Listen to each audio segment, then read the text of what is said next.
Le 18 juin 2023, à 9h30 du matin, 5 personnes se sont installées à bord d'un sous-marin appelé Titan et ont plongé dans la mer.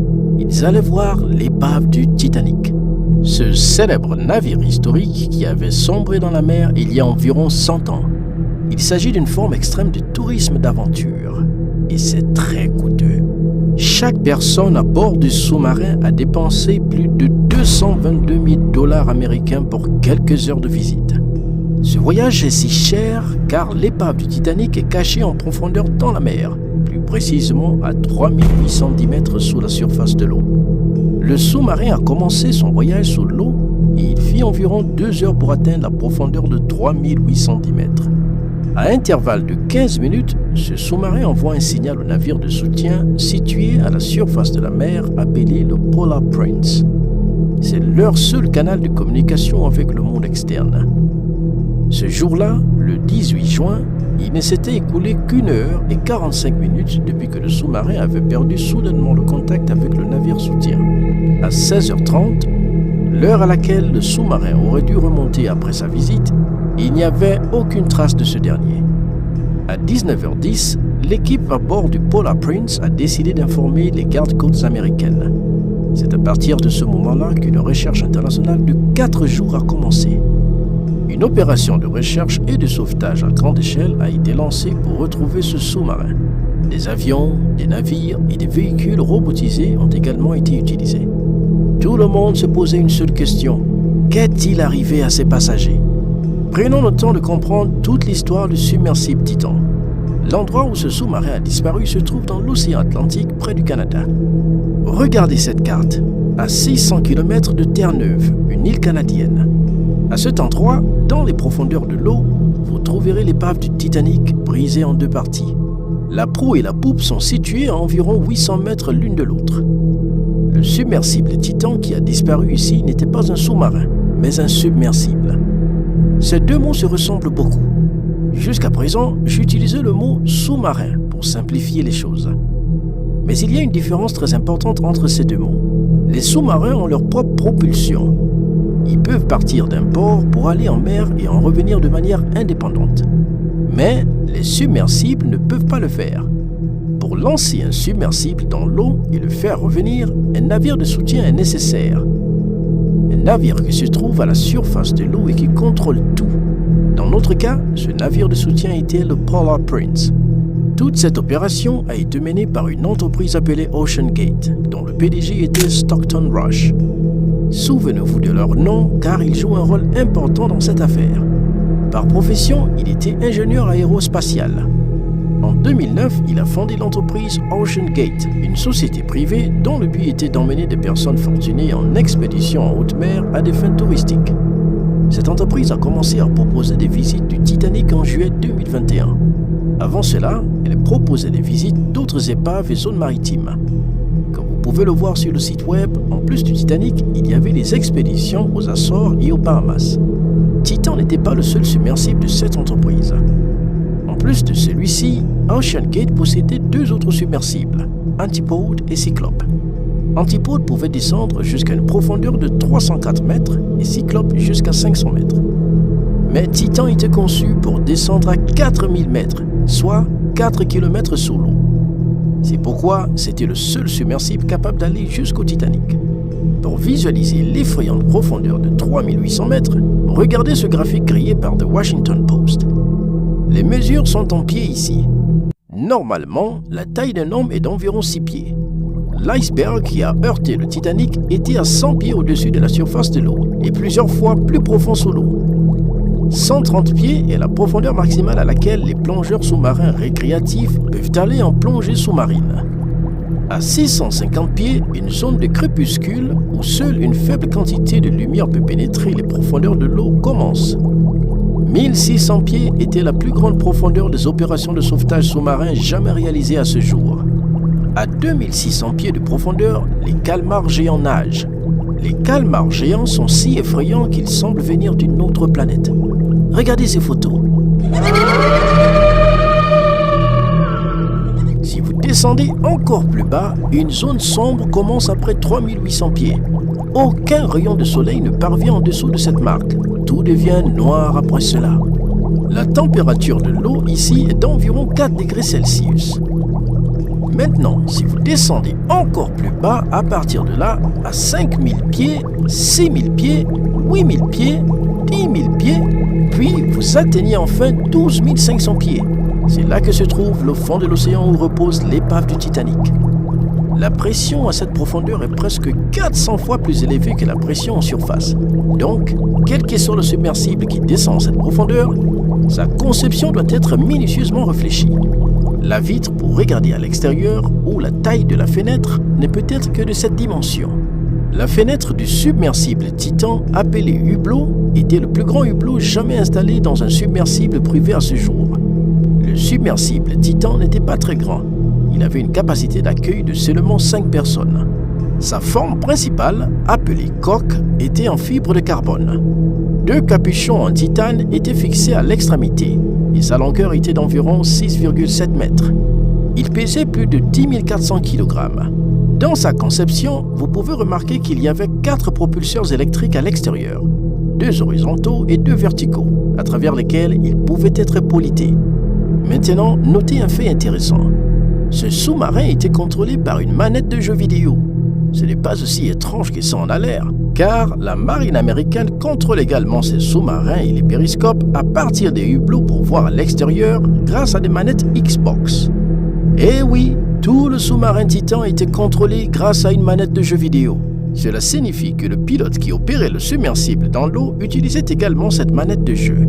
Si vous pouvez le remarquer, il n'y avait aucun siège pour s'asseoir à l'intérieur de ce submersible, sauf une petite toilette à côté du hublot était prévue. Le fait que ces submersibles descendent si profondément dans l'eau rend l'utilisation d'un GPS quasi impossible. La communication avec leur navire de soutien était assurée par un système de messagerie. Il n'est pas encore clair s'il y avait une connexion Internet disponible sur le navire. Dans un tweet récent, OceanGate avait indiqué qu'ils utilisaient le service Internet par satellite de Starlink pour communiquer. Revenons à cette affaire qui remonte au 18 juin, alors que 5 personnes étaient à bord de ce submersible ce jour-là.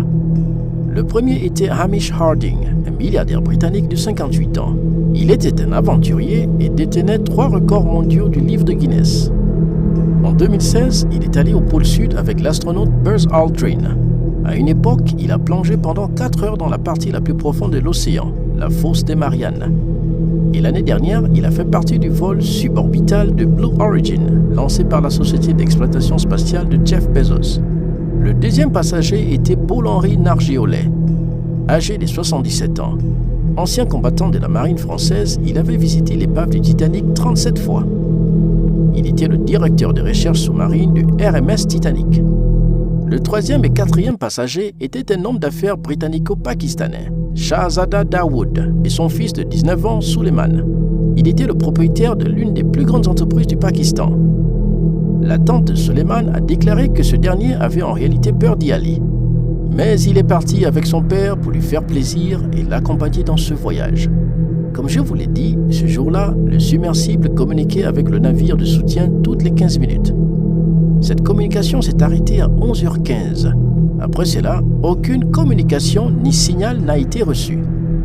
Malgré cela, on s'attendait à ce que le Titan refasse surface à 16h30 comme prévu. Car au cas où le submersible était coincé dans l'eau, il y avait un moyen pour les passagers de le basculer de l'intérieur et de le faire bouger pour le ramener à la surface. Cela se fait en élevant les ballasts. Les ballasts sont une partie importante des grands navires et des sous-marins pour assurer leur stabilité.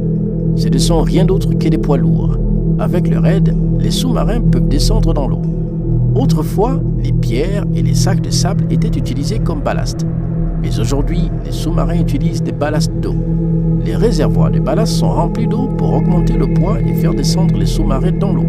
À 16h30, lorsque le Titan n'était pas réapparu, les personnes à bord du navire de soutien ont attendu un moment avant d'informer les gardes-côtes américaines à 19h10. Après cela a commencé la grande course, la course contre la montre. Le Titan disposait de 96 heures seulement, soit 4 jours d'approvisionnement en oxygène. Donc, s'il fallait mener une opération de sauvetage, il n'avait que 4 jours pour retrouver les passagers vivants. Souvent, un localisateur d'urgence appelé balise de localisation des radiophares d'indication d'urgence EPIRB est installé sur les navires. Grâce à cela, on peut localiser ces navires. Mais il n'était pas installé sur le Titan. Ici, un autre problème était que même si le Titan était remonté à la surface de la mer, les personnes à l'intérieur seraient mortes par manque d'oxygène. Mais il n'y avait aucun moyen d'ouvrir ce submersible de l'intérieur. Vous avez bien entendu, la porte de ce submersible ne pouvait être verrouillée que de l'extérieur et ouverte de l'extérieur. Que le submersible soit dans l'eau ou à la surface, ces 4 jours étaient très critiques. De plus, la zone de recherche était de 25 000 km. Imaginez à quel point il est difficile de trouver un submersible de la taille d'une camionnette dans une si vaste zone. La zone était 7 fois plus grande que le département français des Pyrénées-Orientales. Et le plus profond sauvetage sous-marin réalisé jusqu'à présent n'a été effectué qu'à une profondeur de 480 mètres sous l'eau en 1973. Mais malgré cela, les équipes de sauvetage ont risqué leur vie. Initialement, 2 avions américains et 2 avions canadiens ont lancé cette opération. Ils ont déployé un sonar afin de pouvoir détecter les signaux même depuis les profondeurs de l'eau. 3 navires ont commencé la recherche depuis la surface, mais au fil du temps, d'autres navires sont arrivés pour participer à l'opération de recherche. Des véhicules téléguidés appelés ROV ont également été utilisés ici. Imaginez-les comme des véhicules de type robot. Personne ne s'assoit à l'intérieur, mais ils peuvent plonger dans l'eau et trouver des objets. Ainsi, ils sont contrôlés depuis la surface de l'eau. 3 ROV étaient à la recherche du Titan. Après 3 jours d'opération de recherche, un sonar provenant d'un avion canadien a entendu des bruits de cogne. À intervalles de 30 minutes, des sons étaient entendus, comme si quelqu'un frappait à la porte. Plus tard, les gardes-côtes américains ont également entendu ces bruits. Finalement, le 22 juin, un ROV cherchant sur le fond marin a découvert des débris. Un ROV cherchant sur le fond marin a découvert des débris à environ 490 mètres loin de la proue du Titanic. Après avoir observé les débris, il a été confirmé que le submersible s'était brisé en morceaux. Les personnes qui se trouvaient à l'intérieur avaient perdu la vie. Après avoir continué les recherches, au total 5 morceaux de débris ont été trouvés. Le même jour, les gardes-côtes américains ont confirmé lors d'une conférence de presse que les bruits de cognement qu'ils avaient entendus n'avaient rien à voir avec le submersible Titan. En réalité, la conclusion qui a été tirée est que le Titan a implosé en raison de la forte pression. Vous pourriez penser que l'implosion signifie une explosion, mais c'est en réalité l'opposé d'une explosion. Nous utilisons le mot explosion lorsqu'il y a un éclatement ou une éruption, comme une explosion de bombe. La force se propage vers l'extérieur, mais la force d'une implosion se dirige vers l'intérieur, se brisant sous la pression. Voilà ce qu'est l'implosion. Et l'implosion catastrophique signifie que cela s'est produit si rapidement que toute la structure a été détruite en moins d'1 milliseconde. Cela signifie que les personnes à l'intérieur ont été tuées immédiatement en un clin d'œil, mais elles ne l'ont pas ressenti. La question ici est de savoir quelle était la raison de cette implosion. En fait, le corps principal du Titan, comme je l'ai dit, était fait de fibres de carbone. Mais habituellement, les sous-marins et les submersibles sont faits d'acier, en titane ou en aluminium. Cette conception en fibre de carbone du Titan était une conception expérimentale. Personne n'avait jamais testé les propriétés de la fibre de carbone à de telles profondeurs de l'océan auparavant. Et en regardant cette catastrophe, nous pouvons dire que la fibre de carbone n'est pas un matériau adapté à ce cas d'utilisation. C'est ce qu'a dit un explorateur des océans, Robert Ballard, l'homme qui a découvert l'épave du Titanic en 1985. Il a déclaré qu'ils avaient effectué des milliers de plongées avec différents véhicules pour atteindre le fond de l'océan, mais ils n'avaient jamais perdu de véhicule. C'était la première fois qu'un sous-marin ou un submersible implosait de cette manière. James Cameron, le réalisateur de célèbres films tels que Titanic et Avatar, est allé de nombreuses fois en haute mer pour différentes expéditions. Il a dit la même chose. Les capuchons en titane étaient toujours intacts sur le fond de la mer. Rappelez-vous que j'ai également réalisé une vidéo sur Avatar, The Way of Water, dans laquelle j'ai expliqué comment ce film a été réalisé, quel était le but de ce film, et à partir de quel endroit réel les scènes de ce film se sont inspirées. Donc, après la fin de cette vidéo, vous pouvez également regarder l'autre. C'est une vidéo incroyable. Allez-y et regardez-la. Néanmoins, le corps principal en fibre de carbone est maintenant dispersé en morceaux. Il a vivement critiqué le Titan en affirmant que les réglementations de sécurité n'avaient pas été respectées. Si vous regardez les anciens entretiens avec le PDG de l'entreprise OceanGate, vous entendrez encore et encore la même chose. En 2019, un long article a été publié dans le magazine Smithsonian, dans lequel le PDG parlait d'OceanGate. Il a déclaré que l'acte de sécurité des navires à passagers en 1993 aux États-Unis privilégiait inutilement la sécurité des passagers par rapport à l'innovation commerciale. Il estimait que cet acte était inutile et qu'il n'était pas nécessaire de porter autant d'attention à la sécurité. Dans une autre interview l'année dernière, il a déclaré « À un certain moment, la sécurité est pure perte. Je veux dire, si vous voulez simplement être en sécurité, ne sortez pas du lit, ne montez pas en voiture, ne faites rien. » Après cela, il ajoute « J'ai enfreint certaines règles pour créer le Titan. Je pense les avoir enfreintes avec logique et avec de bonnes connaissances en ingénierie dans mon esprit. » La règle stipulait que la fibre de carbone et le titane ne devaient pas être utilisés, mais il les a utilisés enfreignant intentionnellement la règle. Stockton Rush savait qu'il menait une expérience qui pouvait être très dangereuse. En janvier 2018, le directeur des opérations maritimes d'OceanGate, David Lockridge, avait en fait mentionné des préoccupations de sécurité concernant le submersible Titan. Et lorsque OceanGate n'a pas tenu compte des avertissements, il est allé en justice. Devant le tribunal, il a déclaré qu'il devrait y avoir une évaluation de sécurité et une certification de ce submersible. Mais OceanGate a refusé. Il a déclaré que cette entreprise n'était pas intéressée à dépenser de l'argent pour sa sécurité. Le litige juridique devant le tribunal a finalement été réglé plus tard en 2018. Mais le 27 mars 2018, 36 personnes ont écrit une lettre à Stockton Rush. La lettre a été rédigée par des leaders de l'industrie, des explorateurs des profondeurs marines, des océanographes et d'autres personnes similaires. Ils ont déclaré que l'approche expérimentale adoptée, le fait de ne pas faire vérifier la qualité des choses, pouvait conduire à un terrible accident un jour. En mars 2018, un autre spécialiste de l'exploration en haute mer avait envoyé un courriel au PDG pour lui demander d'être un peu plus prudent en matière de sécurité. Il lui avait écrit que Rush mettait sa propre vie et celle de ses clients en danger. Dans sa course pour atteindre le Titan, Rush a été accusé de répéter la même phrase. Elle est insubmersible. Si vous avez vu le film Titanic, vous vous souviendrez que les gens croyaient aveuglement que le navire était si grand qu'il ne pouvait jamais sombrer, qu'il était insubmersible. Mais ce jour maudit, le navire a sombré. Et maintenant, la même chose est arrivée au Titan. Dans les pages de l'histoire, le nom de Stockton Rush a maintenant été ajouté à cette liste. La liste des inventeurs tués par leurs propres inventions. Cela nous enseigne que les normes de sécurité et les réglementations ne doivent jamais être ignorées. Si vous avez aimé cette vidéo informative, vous pouvez cliquer ici pour regarder la vidéo sur Avatar, The Way of Water, dans laquelle je vous raconte toute l'histoire d'Avatar au début et à la fin.